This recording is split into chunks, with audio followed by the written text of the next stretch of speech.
welcome to Indie Worldwide. I'm your host, Anthony. Thank you. We have with us today Philip Thomas, the founder of Moonlight, the founder of Staffjoy, a former Y Combinator fellow, a VP engineering at Zyper. Currently looks like you're advising a new startup. Busy man. You've gotten a lot done so far in your career. Do you want to give a short self-introduction? Tell us a bit about where you started and what you're up to now. Yeah, sure. So I grew up in Ohio, went to school in Missouri, thinking I was going to get into the medicine or science areas. And while doing research in a lab, I realized I really liked coding way more than biology, and started building products after that. And ended up moving out to Silicon Valley after graduating to work as a software engineer. My first job there was at a company called OpenDNS, which ended up getting acquired by Cisco after a few years. After that, I kind of combined what I was learning in college with my love of building products and started a workforce management startup called Staffjoy that was servicing app-based delivery models. Everything from app-based laundry to app-based packages to app-based cookies at that time. And then after that company didn't do super well, I left San Francisco, started traveling full-time for a few years, and co-founded a company called Moonlight to help software developers find remote work. We were really focused on contract to hire, so the site was a mix of contract and full-time work. We bootstrapped that for a couple of years to ramen profitability, and then raised a small round of venture capital, and then ended up selling that company earlier this year to another company called Pull Request that operates in the developer marketplace area also, but they're really focused on helping companies get quality code review, which was really complementary to the Moonlight product. So Moonlight continues to operate today at moonlightwork.com. After that, I went and worked a little bit with a startup, but they were not really in a position to grow and use my resources yet. So I'm kind of between gigs right now, starting something new in a few weeks. But, right now I'm kind of in a mini sabbatical for a month and reading and hanging out, which has been a lot of fun. Probably the first time I've taken more than a week off in, I don't know, since high school. I'm not sure. That's been a while. You got to take a vacation sometimes, just for the sake of your brain capacity. I think it's easy to overwork yourself, and then you'll just eventually run out of creative juice, I think, if you don't give yourself a second to breathe. Maybe that's just Definitely. me. Some people can go 24/7. I did take vacations and breaks, but I haven't had over a week of unstructured time in a long time, so it's been fun. So let's dig in a bit to Moonlight, because I feel like that is the most follows the bootstrapper's dream, I guess, of starting from zero, growing it. Eventually you raise money once you've already got some traction. Can you tell me a bit about where the idea of Moonlight came from and what it looked like in its earliest days? Yeah.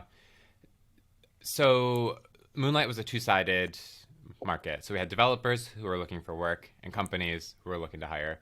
And so I experienced the problem on both sides of the market. So with Staffjoy, we had raised millions of dollars in venture funding and had just a horrible time hiring. And I got really inspired by hiring really high-quality contractors, friends who had day jobs or were freelancing for a bit between good jobs. And it really made it easier to work with great people, work with specialists that we couldn't necessarily bring on full-time, like someone who specialized in Kubernetes. And, we didn't need a full-time Kubernetes person for more than a couple of weeks. And so that ability to hire people flexibly, work with them remotely, and be able to build rapport with them instead of going through this extended rigmarole of a hiring process of screening calls and whiteboard interviews was really nice, and worked for us.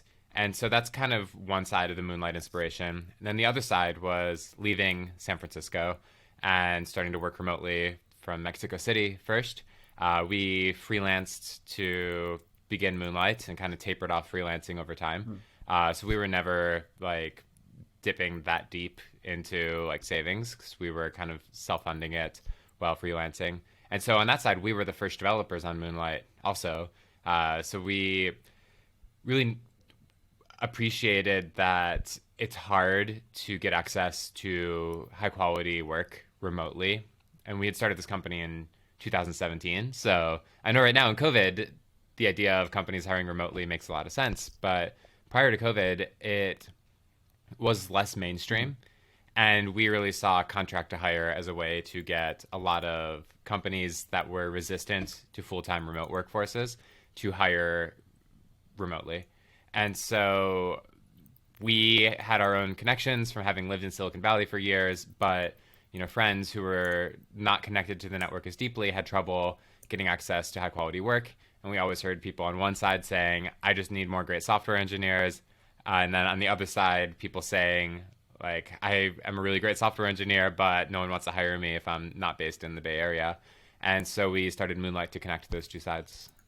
I'm feeling a lot of parallels between your story, Moonlight, my story, and the worldwide, and also the connection of like Moonlight itself. I left San Francisco a couple years ago. After living there for a year, started freelancing, started meetup groups, eventually starting like this worldwide group because it was hard to like meet people remotely. And like one of many services I signed up looking for freelance work was Moonlight, which is how you got on my radar in the first place. Oh, wow. I didn't know that. I think I've been on the Moonlight platform for over a year, maybe 2 years. And so, oh, that's cool. As I was looking for people to bring on, I was like, who would be awesome to have on is whoever started Moonlight. I bet they have a cool story. That's great. And that's how I found you. How was your Moonlight experience? So I've mostly just been kind of a lurker on Moonlight, like taking in the like email blasts and stuff. My philosophy with like freelancing is less is more, and I try to take fewer, better gigs. So I like to have many channels of inbound so that I can pick and choose a few gigs a year that I really like, and are really like profitable to take on, and still leave me time to work on the other 1,000 projects that I want to work on. Yeah. I had a friend last night tell me something I'd never heard before that I thought was really brilliant, which was when you're looking for freelance work, you want to look for clients that are constrained on time rather than constrained on money. Because people that are constrained on money are just trying to get a deal, but people that are constrained on time are much more open to working with really high skill people and giving them the reins. And I think that's what I've seen as a pattern among like the best freelance clients is always the ones who are time constrained. Yeah, you really feel the difference. It's like whatever number you say, great, let's do it. Can you get it done by next week? Versus let's talk about it for weeks before we even come to a number. And you definitely want the former, not the latter. I think as a freelancer, if you value your own time as a freelancer, which you really should, if you're treating it like a business, it is. Definitely. So you had this network to rely on, right, in San Francisco already for both sides of the market. What was that outreach like? Let's say on the freelancer side first, or were you focusing on one side of the marketplace or the other? Were you trying to build both at the same time? Was there a strategy there to bootstrap your marketplace, which is hard? It's a two-sided marketplace. That's like the classic. Excuse me. Like Silicon Valley two-sided marketplace problem, right? That you guys were facing. Yeah, we were fortunate that we grew the developer side consistently with low effort by just having something that they wanted. So we never really had to super actively try to recruit developers. We were, for the life of Moonlight, consistently trying to figure out the best way to get companies to work with developers and how to monetize that interaction in the most efficient way possible. And so the developer side was pretty self-fulfilling. The line just continued growing. And a lot of that, I think, was because developers wanted remote work. How did you get in front of them? Like, were there certain communities you were posting in order to just pitch them in the first place? Even if the sell was ultimately pretty easy. It's hard to attribute most people to like one particular site. I think that you can think of the traditional marketing idea of it takes like 7 touches for someone to like remember who you are. So we were just always talking openly about what we were working on with Moonlight. We were never very secretive. We were also living the lifestyle ourselves and writing about that on our blog. We would just take every opportunity that became available. So that summer we did Y Combinator's startup school, and we had an opportunity to get interviewed for office hours that were part of the lecture series. So we got to sit on stage with Sam Altman and talk about Moonlight, and that was a great way to get in front of a bunch of people. And then we would just talk about it online. Twitter was a great place. We had Hacker News comments ended up always driving a ton of traffic. And it wasn't like we were intentionally thinking of it as going out and like building inbound channels or something. It was really just talking about what we were working on, and people thought it was good. And I think that's really a good sign in a business is you don't want to necessarily say, build it and they will come. And I think that's advice that people have heard a bunch over and over again. But in all of these different communities, you always see people that are posting saying, all right, I just finished building this masterpiece of a product. Now, how do I get people to use it? Yeah. And that's definitely not the right way to approach building a company. We started Moonlight as a Squarespace landing page. Two technical founders who were capable of over-engineering a product. And we started with a no-code prototype.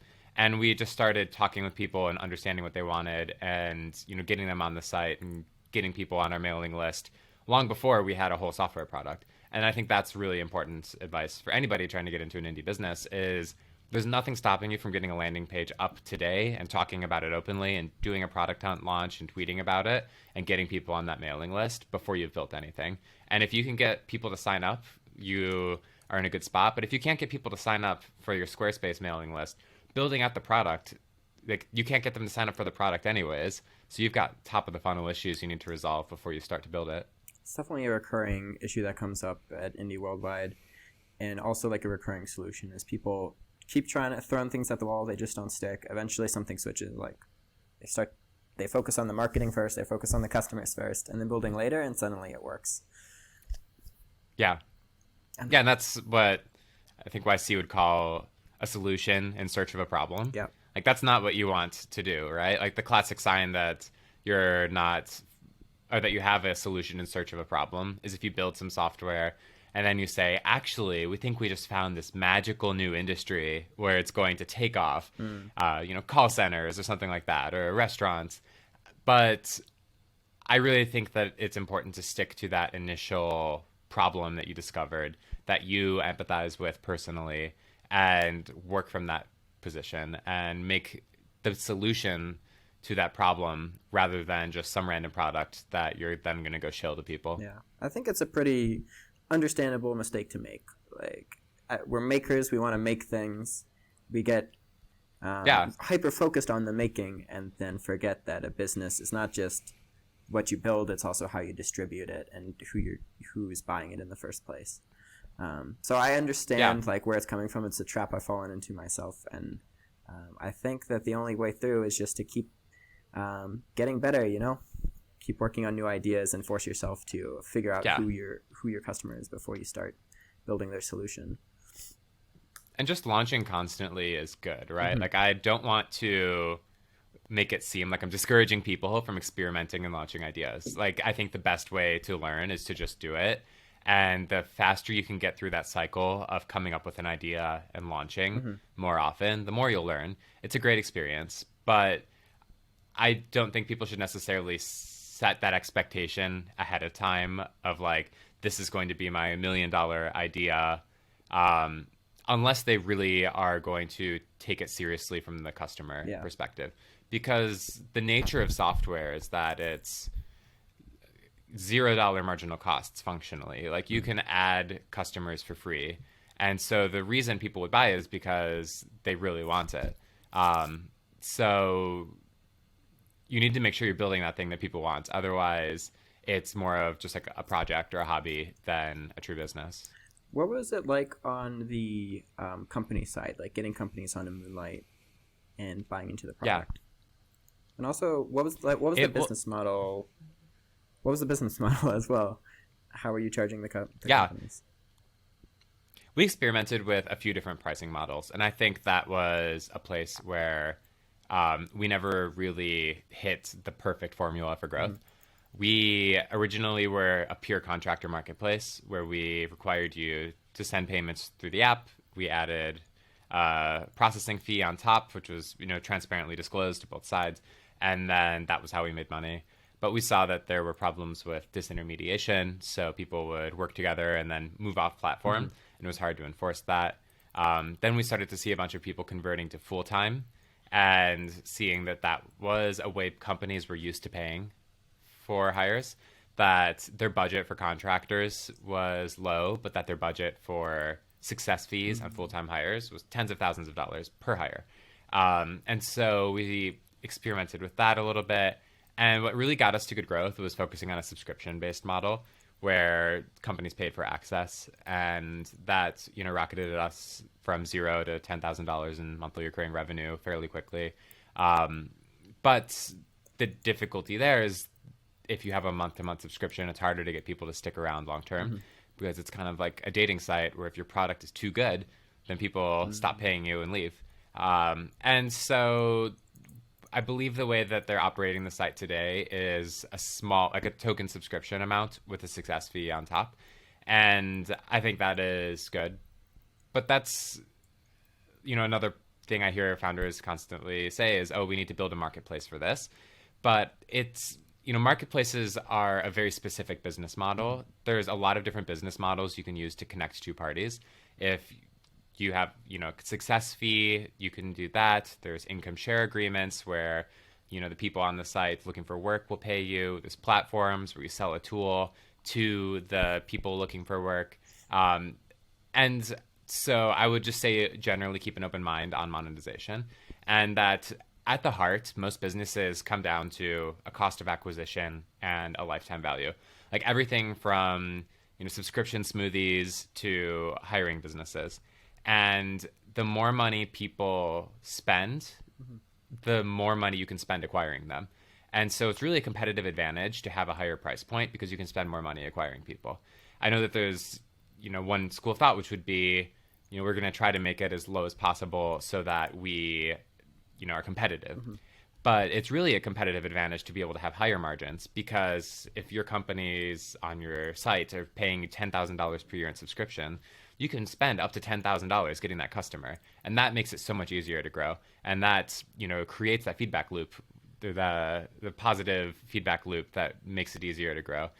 So I would generally say that, pricing is just so key to so many different parts of the business. That makes sense. So when it came to getting those companies on board, was it just pumping your network, or were you spending $10,000 a year in order to acquire each customer? We never really had strategic ad play. We did a little bit of retargeting after someone visited, but we did a lot of different things. We ended up using our algorithm for matching developers to jobs for sales. So we could scan a company's website, see that they were using Ruby on Rails and React and like Sentry.io for error tracking, and then plug that into the algorithm and find developers that were a really good fit. So we would use that for cold outreach for sales. We were so good at being able to customize the developers for emails that we were sending out to hiring managers cold, that we had something like, I think it was like a 25% response rate on cold emails when you're typically seeing single-digit percentages. We did a long-tail SEO strategy. So if you Google developers in Tulsa, Oklahoma, or Cleveland, or if you Google developers that know Ruby on Rails, or even more specific things like developers that know a very specific Kubernetes framework, we had landing pages for that. And we had opportunities to make even more landing pages. I think Zapier.com is the leader in kind of that long tail SEO strategy. If you take any two business tools and Google them together, Squarespace and AdRoll, or Salesforce and Shopify, anything like that, they have a landing page that typically will cover that. And it's just a really good way to, instead of trying to compete for the top search terms like hiring or hiring software engineers, you're instead competing for the long tail searches, which appear less frequently, but in aggregate create a lot of traffic. And so if you can help someone find that software engineer who knows Ruby on Rails in Tulsa, Oklahoma, then if you have a landing page for that, you're going to rank really high. And that was a really successful way for Moonlight to grow. Also, referral programs, just generally developers talking about Moonlight and having a positive opinion of it helped us grow a lot. And they would often refer companies and hiring managers that they knew to the site. And we saw a lot of people moving between sides of the marketplace. We had startups that would shut down, and the people would switch from hiring managers to being job seekers on the site. We had the exact opposite thing happen also, where leading developers on the site would then go found a startup, raise some money, and come back and hire on it. So it was a lot of different strategies. And I think the biggest way we engaged people was just through a weekly newsletter. Just keeping in contact with that audience and keeping them engaged was so important, because it kept us front of mind so that when people were ready to hire or look for a job, they thought of Moonlight. Can you talk a bit about the how you did your cold email automation? Because I think a lot of people would be interested in also having 25% conversion on their cold emails. There's a mix of art and science. The team at persistiq.com puts out some really good content, but I would recommend that people who are trying that focus on depth first rather than breadth, meaning you want to write fewer emails that are really good rather than a lot of emails that are really bad. And kind of the key to a good email, besides a lot of copywriting and subject line optimization, things like that, is relevance and personalization. So there's a big difference between, hey, are you hiring? And, hey, I saw that you're hiring. And then, being more specific of like, hey, I saw you're hiring for a Ruby on Rails developer in Cleveland. Here are 3 actively looking for work. So the closer you can get to solving their problem, the more, results you'll have. And just, keeping it ultra personalized and ultra relevant to their needs is important. Because like what doesn't work is like, oh, I'm going to go buy 10,000 emails and, send 10,000 messages saying, hey, are you hiring? And hope that 3 or 4 of them are. Like that doesn't work. That, causes problems. But, making it manual first is the most important thing.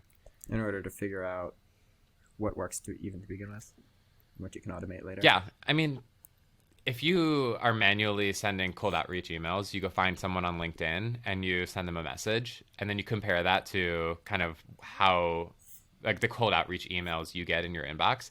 I mean, like, having been someone who is hiring at companies, I get so many emails telling me all kinds of stuff that I don't want from agencies and, software startups and all this different stuff. And just like look at those emails and compare it, like study them, because you can learn more from a bad email in some ways than you can learn from a good one. Like, why is it annoying? Why did it end up in your spam box? Like, why does it seem out of touch? And just try to keep it natural and don't send bad emails and you won't have problems. Yeah, at the beginning too, like it's fine to do so many things manually because any single sale is a meaningful like percent change in your revenue or your customer base. Yeah. When you go from 1 to 2, you just grew 100%. potentially a day. It's worth it to do it right and figure out what you're doing. It seems like your secret sauce was that scraping tool that's able to find those listings and then key into your existing algorithm in order to make that match. That seemed like a really powerful advantage you guys had. Our philosophy was never like full automation of anything. It was really building power user tools. So it wasn't like we had some magic system that like, just automatically sent emails. We didn't have that. We instead just built tools so that we could look at someone's website and better understand what was happening under the hood with hiring and things like that. And so that is a philosophy I think can be helpful, is don't try to strive for full automation as much as possible. Try to build power user tools. And that applies to sales, like, write your own little scripts to look for keywords in someone's LinkedIn or something, or, a Chrome extension you could use for prospecting or something like that, instead of like trying to fully automate it. Because if you fully automate things before you get it right, then it won't work. And that's kind of like the unfortunate reality of software, is that it tends to be fairly binary in its outcome. Like it either works or it doesn't.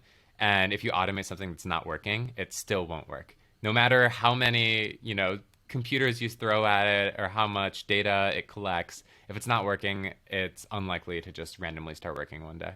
Makes sense. I'm trying to follow a very similar philosophy with a new product I'm building for Worldwide. It's like an artisanal matching group where we introduce people algorithmically, but it's super supervised. Like the computer gives me options, I approve them, and every step of the way, it's like, let me do this manually first, figure out how it should work, and then write the script that semi-automates it. And yeah, that's great. And scaling problems are the best problems to have. Yeah, exactly. It's like as soon as it's too many for me to do in a couple hours, then I start to automate it, but never without having done it manually first. And even now, it's like it's automated, but it's not automated. Every single script I'm like running manually and checking the results and making sure that people actually want to introduce to each other is basically the core problem. And I think that's why people have been really satisfied so far, is because there's a human in the loop, extremely in the loop. Yeah. And you're making sure that you're solving the problem, right? Like that's a great generalizable lesson is your job isn't actually to send emails matching people. Right. Like your job is to get people talking with each other and on the phone. And generating the matches, if you don't generate them well, or if you don't send emails that people open, or if they get marked as spam, or if they are just a really low quality, you have not actually made progress towards your goal of getting people to talk with each other. Yeah, exactly. Yeah, and the first version, like Moonlight being a Squarespace page, was just like a type form. That was that was it. And then everything else is just like a spreadsheet in my Gmail. I didn't even know how to use a mail merge, so I just sent the emails manually for like 50 people. That's great. Yeah. And then at some point you'll be like, there has to be a better way to do this. And then you'll discover mail merge or whatever it is. But prematurely trying to find all that stuff. But I was already past the like limits for mail merge. Then I found Postmark and it just kind of went from there. Definitely. How did you so you mentioned using the newsletter to keep the community engaged. Were there other things you were doing to make it feel less like a hiring platform and more like a community of developers?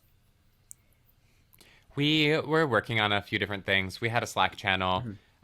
We wrote a really deep integration with Slack where we were listening to webhooks from all the channels, so we could also show the Slack channels on the website.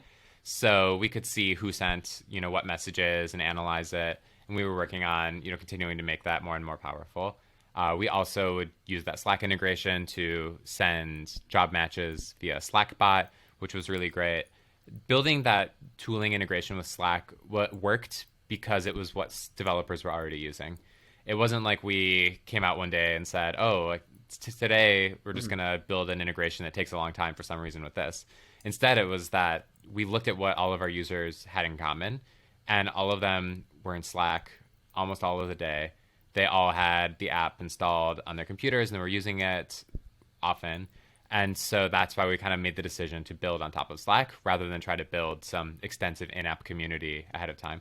And I think that's a good lesson, is just meet your users where they are. If your users are hanging out in Discord, you should probably go on Discord. Yeah. If your users are couriers who are constantly on their phones, maybe an SMS-based solution is better. So just think about, where users are, and it's really impactful there. But then, kind of going deeper on that, the newsletter was also personalized for each person. So we would say, you are a Rails developer looking for contract work. Here are some Rails jobs that are contract based. We also did a good job of capturing intent on both sides of the marketplace. So if you were a company, you wanted to hire, we would capture that intent by saying, post a job. But on the developer side, we originally just had it be like where you had to apply to jobs. And if there was not a job that you liked, then you would just fall off the funnel and not continue engaging. And so we added a way to instead capture that intent right away and say, I am looking for a Ruby on Rails full-time job or something like that. And we would capture that intent and then kind of ramp up how much and what we were sending to you so that you were getting the most relevant things. And I think that's the kind of thing where naively you would think like, I'm just going to send a ton of notifications to everybody and eventually someone will get hired. But kind of being respectful of boundaries of people is important for retaining folks, because it's one click to unsubscribe in almost all cases. And at that point, you have lost them. And so, don't growth hack your way to being annoying. Like, the best way to growth hack is to build something that people want, and kind of capturing that intent is really important. I think the other thing that was a really big realization for us was just doing funnel analysis on both sides and seeing where the process was slow, where there were too many steps, and trying to say, what would this look like if we had half as many steps to some primary action, like looking for a job, and really trying to optimize on both sides there. Because you can optimize step to step in a funnel, but if you can make that funnel shorter, you're just going to have exponentially better results. Were there like specific tools you were using to track conversions through your funnel, or is it just kind of going through, pretending to be a user and simulating that experience? I mean, just running through and using the product is so important. If you're using your own product, you're going to just make it smoother, fix spelling errors, say this definitely doesn't have to work like this, and address it. And we, at our all hands, by the time we were kind of scaling, would show a fullstory.com video of some user with some problem in the app. So if we launched a feature of like posting a job in a new way, we would show a video of a couple of users actually going through and posting a job. And you kind of have this ideal vision in your head when you build something of, oh yeah, it definitely makes sense. You just click a couple of buttons, fill out this form exactly this way, and then submit, and you're good. But then you watch real users use it, and you'll see them struggle or pause, or you'll realize that you're asking them for information they haven't thought about, and that really slows them down. So that was one way. It was just really being qualitative about it. On the quantitative side, we were huge users of Metabase. Really love Metabase, which is an open source, self-hosted business analytics tool. You can also run it locally on your computer, but we set that up and used it to constantly be running queries of the data, running funnels, running analysis of like weekly active users, things like that. And part of that was we also built like audit logging into our system from the beginning. So we could see number of people that read a particular profile or something like that. And just collecting that data made it so much easier to do machine learning, like collaborative filtering algorithms and things like that. And it also made it much easier to understand user actions because we didn't have to rely on like a third-party tool like a Mixpanel as the source of truth. Instead, we could just rely on our database as the source of truth. So can you tell me a bit about the ultimately selling the company, what led to that, and like what that whole process is like? Yeah, it's what can we say about that? So the company is pullrequest.com. They run a developer marketplace that helps larger companies and smaller companies review their code. So they have this network of reviewers that are working on their platform and get notifications of someone has posted some Ruby code in GitHub. Can you go review it for them? And it was a really important part of like code quality initiatives in different companies, but it was also being used by a lot of Moonlight customers to review the code quality of contractors.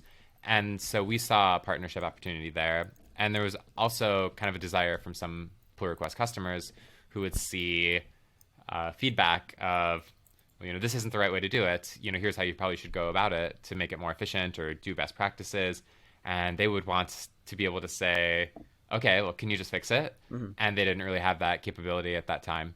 So that was kind of where Moonlight and Pull Request really had this potential for like a symbiotic relationship of us helping them grow their reviewer network, their reviewers being able to actually start writing code to help customers, and then when those customers got code written to be able to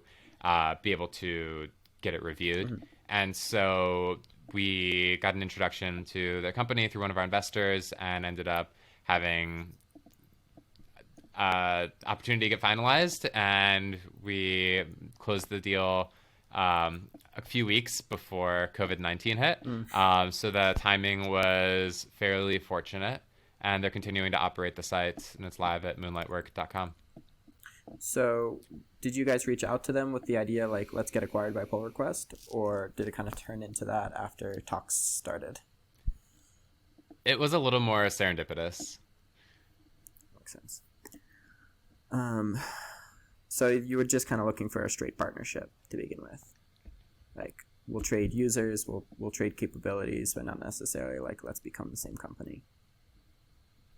It kind of became clear that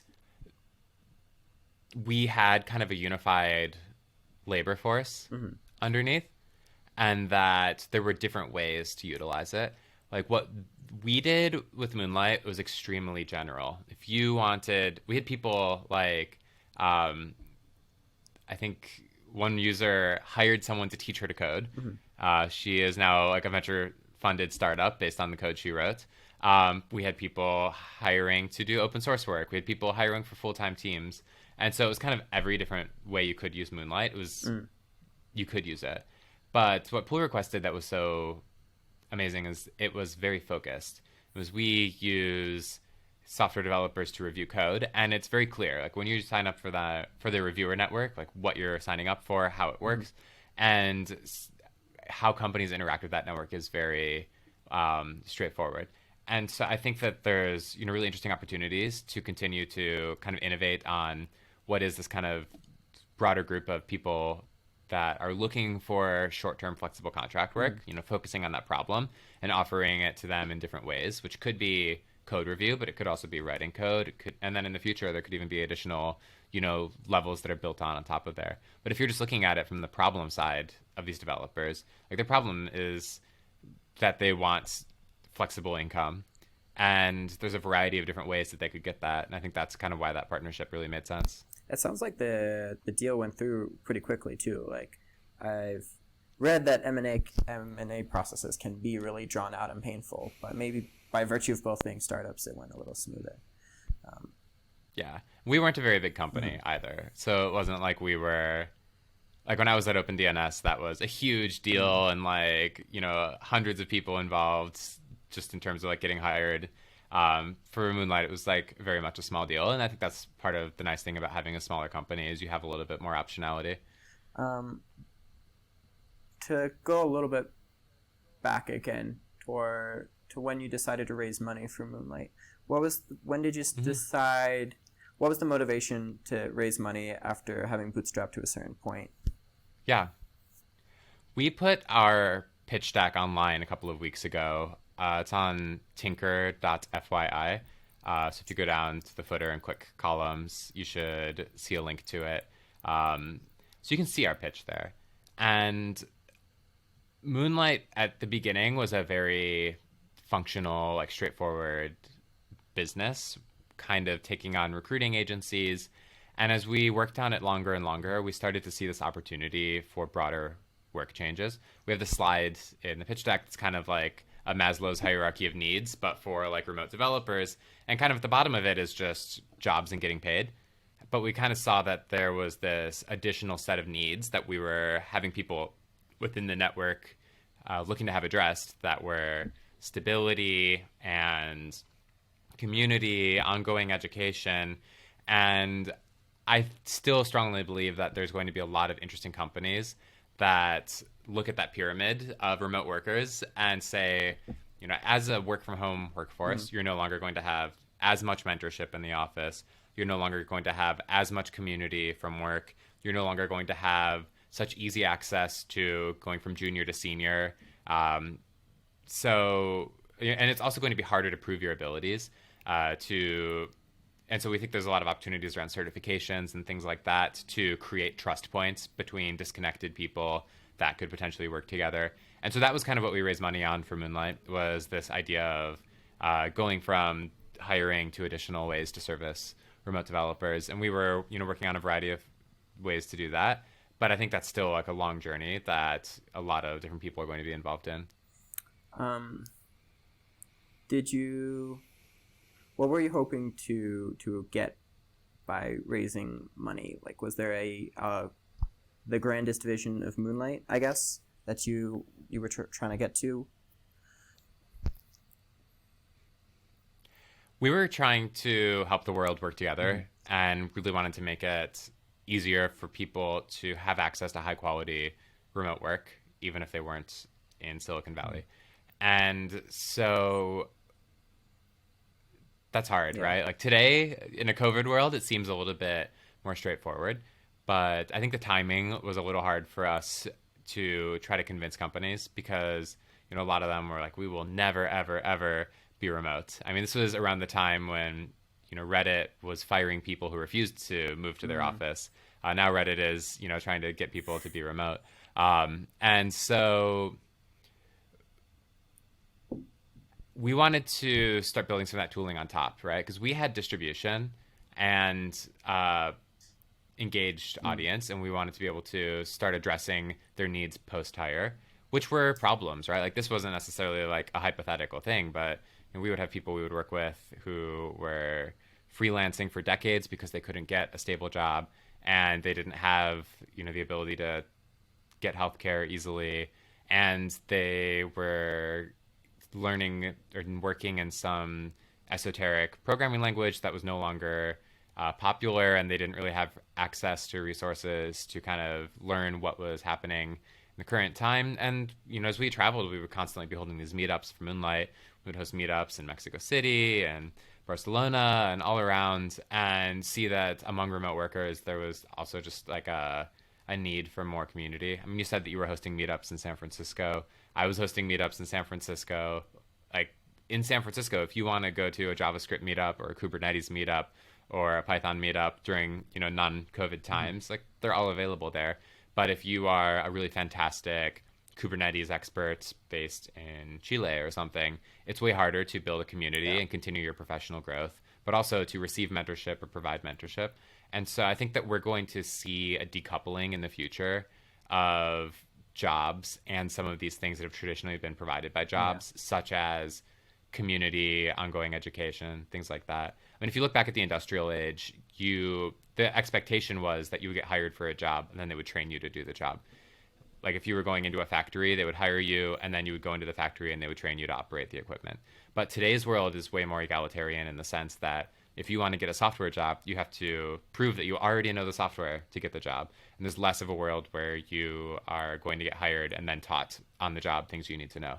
And so I think that trend is going to just continue, and that there's going to be more and more need for people to learn. And it's not just going to affect people that are new to the industry, but it's going to affect people that were really good PHP developers and now are having trouble finding PHP jobs in a world where people are moving on to different languages. I agree, absolutely. It seems like we're kind of working on a legacy system where we depend on the job to provide, almost be like a parent to us, where they provide so many things. And most jobs just don't do that. They don't take care of your health or like your retirement in the future. They'll try to take care of your friends, but then you lose those friends if you ever leave the job. It seems like a very fragile, the default setup to me seems very fragile and unsustainable. Whereas I see the trend more and more of, especially now that people are going remote and kind of treating their jobs in a more transactional way to begin with, and they're kind of becoming almost freelancers whether they like it or not. This like transition, I think, is speeding up a bit. The way you've laid it out, of people wanting even their like professional network to be separate from their work network, and their friends to be separate, and their healthcare to be separately taken care of. And I think it's going to be a kind of a painful transition because a lot of people are depending on their jobs right now for that. But on the other side of it, once you have all these things separate, you are in a more secure place in a way, because if one of these systems breaks now, it doesn't break all the other systems, where the current setup is you lose your job, okay, all these things are effed up at the same time, and now I have to fix all of them, versus let me just get a new job, but my healthcare is still taken care of. I still have friends, like I still have these meetups I'm going to, I still have professional connections. So, and we're even seeing people changing where they're living just based on the services given by the government. Like New York is having a lot of finance people moving to Florida because it's lower taxation, and they no longer are strongly tied to New York. I mean, I ran the numbers, and like my paycheck would have increased 10% without any change in the gross if I had just moved a couple of states over from New York, just because of taxation rules. Not that I think that is, the end all be all, but that's just, it would change based on where I live. Non-competes are going to become increasingly contentious. If an Amazon worker moves to California and works remotely from there, it changes the legal relationship potentially. I'm not saying it definitely does, but in California, non-competes are unenforceable.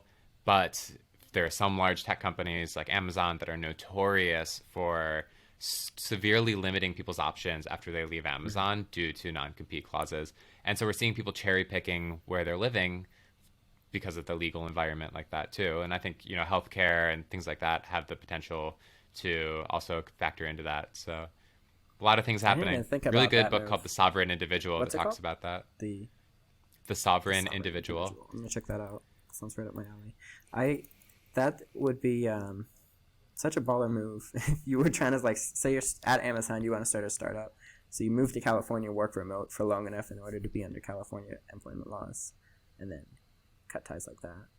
I haven't seen that happen yet. I would love. I'm not saying that would work. Right. I'm We just are not talking about lawyers. this like, You're not suggesting do that. and it I would like to and see it somebody doesn't pull it off. stop them.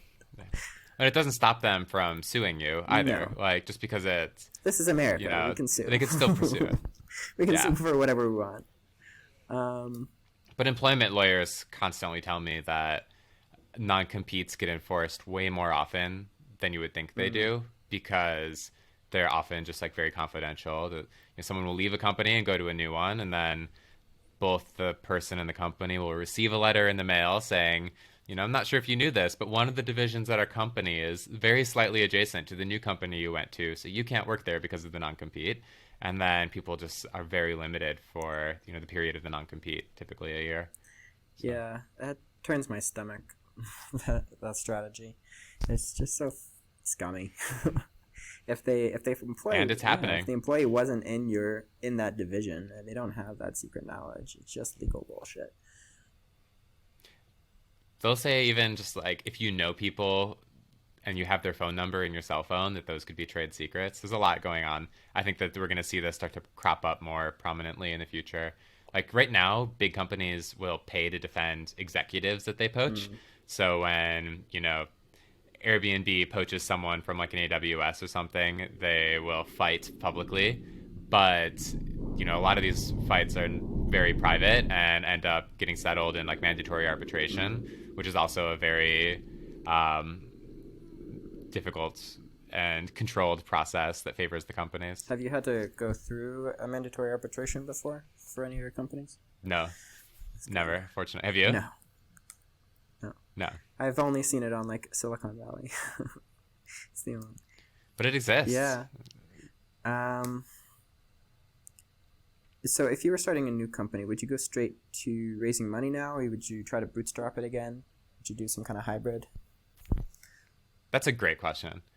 I think the most important thing is falling in love with the problem, not the solution. Like, if the danger is saying, I have a really great thing, I'm going to start a company and sell it, that's not a good reason to go start the company. But as soon as you have like a huge need from people who like want to pay you to solve something, I think that is more of what a company is, and that's where you can start to take it seriously. Between bootstrapping and raising money, we kind of did both. With bootstrapping, you maintain optionality and can really control the full outcome. Your boss is mostly your customers rather than external investors. But, the problem is that the nature of software is that it's expensive to build and cheap to operate. And so it makes sense in a lot of cases to take VC if your market size is there. So if you're just trying to build a business that sustains you and you're not trying to, IPO in 10 years, then it probably doesn't make sense to take venture capital money. But kind of the nature of software is that you can take on these really ambitious problems due to the way software distribution works. And as long as you're going after a hard problem and you want to make something ambitious, I think that there are advantages to raising money because you then get more resources to focus on that initial problem. But, it's a very complex calculus. I could argue either side, and I think it really varies circumstance by circumstance. But like a great example is, if you want to build out a company and have like 30-something engineers, with 34 engineers, WhatsApp sold for $19 billion and was supporting 450 million active users. And so kind of the power of software is that you have this like, huge upfront cost to make something work, but it's just so inexpensive to operate. And so it really depends on kind of what you want out of your business, whether you want to grow it, whether you want to be spending your time coding or managing other people, whether you are willing to, have the company die trying to pursue growth, or whether you would be happy with something that does revenue comparable to an agency and you don't necessarily want to go double or nothing with the company. When you started Moonlight, did you have raising money in the back of your mind, or did it eventually bubble its way up?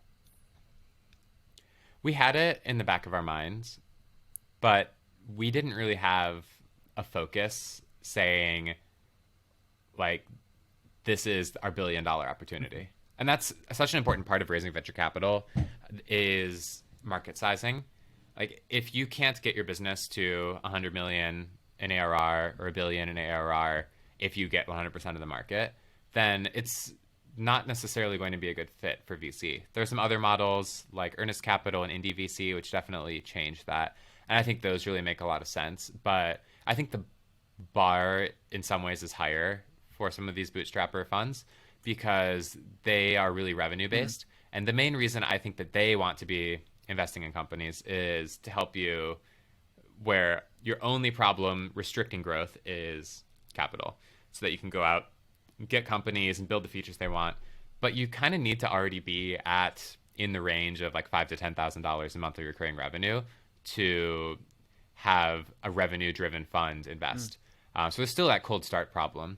So I think general advice to entrepreneurs is if you can just focus on getting your software company to $5,000 to $10,000 per month in monthly recurring revenue, you have optionality. You'll be harder to ignore by a venture capitalist if that's the path you want to go down. You will have traditional, loans potentially even become available. There's a lot of different like loan-based products coming online for software startups. Then there's revenue-based funding like Earnest Capital that could be a good fit. But for getting from $0 to $5,000 or $10,000 in monthly recurring revenue is hard. Mm-hmm. And if you're trying to fundraise on nothing yet, it's way harder. Coming out of like Staffjoy into Moonlight, what were your takeaways from that first swing that you applied to Moonlight? What were some of the differences there? So much. Anything specific you want to talk about, or what came to your mind first? A lot of it, I think, is about sticking to your initial insight. So Staffjoy's kind of initial insight was that there were these hyperscaling contractor workforces and that we could help these businesses that went from 100 to 300 couriers within a couple of weeks manage those workers. And over time, we tried building out more of like a call center product, and then we kind of built out like a restaurant product. And we strayed further and further from that initial insight when I think that initial insight was just so important. And so a lot of businesses will start and kind of try to boil the ocean and think, we must be generalizable. We can't make this feature because it'll only apply to a small subset of our customers. But it's a balance, right? Like there's no general advice here that is going to hold universally true. But as a general rule, you want to make a product that fewer people absolutely love rather than one that a lot of people kind of semi-like. And I think that's a much bigger key to success. How do you tell the difference between straying from your original idea and pivoting to a new idea? I think it's staying in love with the problem rather than the solution. So if you are addressing the same problem and you say, I'll just make up an example. Let's say you're trying to help people who follow a paleo diet and can't get food at home. If you are originally selling them a milkshake product and then you realize, no, like we don't want to sell them milkshakes. They actually just want frozen food. I don't think that's a pivot. I think that that's staying true to the problem rather than the solution. I think a pivot is if you take a different group of people and a different problem. As long as you're staying true to that problem, I think you're in a good space. What I would I think a pivot would be if you say, oh, these people were selling milkshakes to people who are on a paleo diet, but actually it turns out people who are on a medically restricted diet for some reason also really like these milkshakes. Let's maybe ditch the paleo people and just go focus on the medically restricted diet. I think I would consider that more of a pivot because you're completely switching the problem that you're focusing on. And that means you're dealing with a different set of users with different needs, with different purchasing habits, and you lose all of those insights you had about the merits of products in the paleo area. And you have to start over from scratch, even though kind of the product stays the same. Looking back now at Staffjoy, can you like retrospectively identify a moment where you had strayed too far? Maybe if, even though you didn't realize it at the time?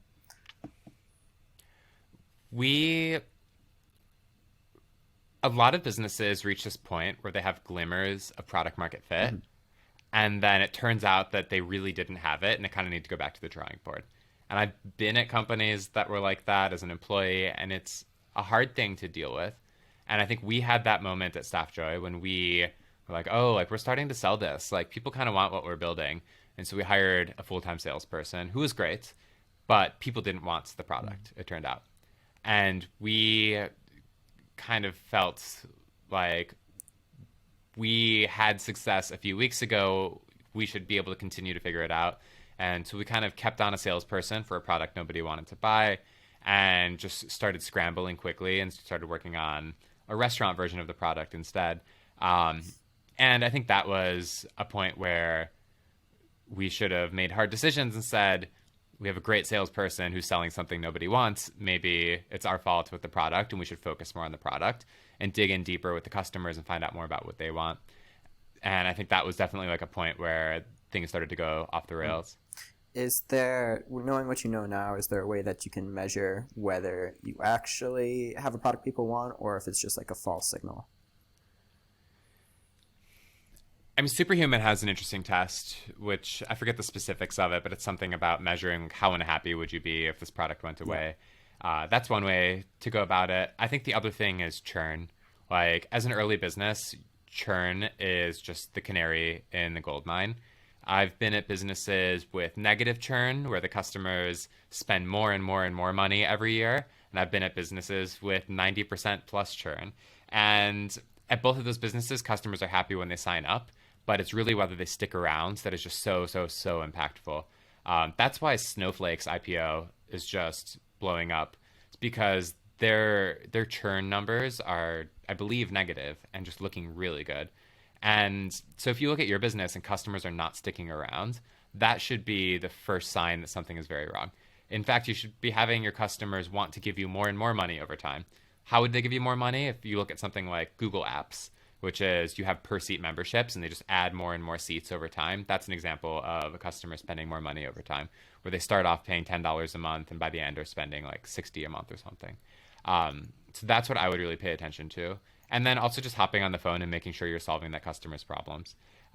Especially in the early days when you don't have many customers, just keeping a dialogue and making sure that, you know, if their problem is, I'm trying to hire, like, are you actually getting them hires? Like, they don't care about your product. They don't care whether it's a web dashboard or a mobile app. They don't care about, you know, your new email campaign. At the end of the day, they just want their problem solved.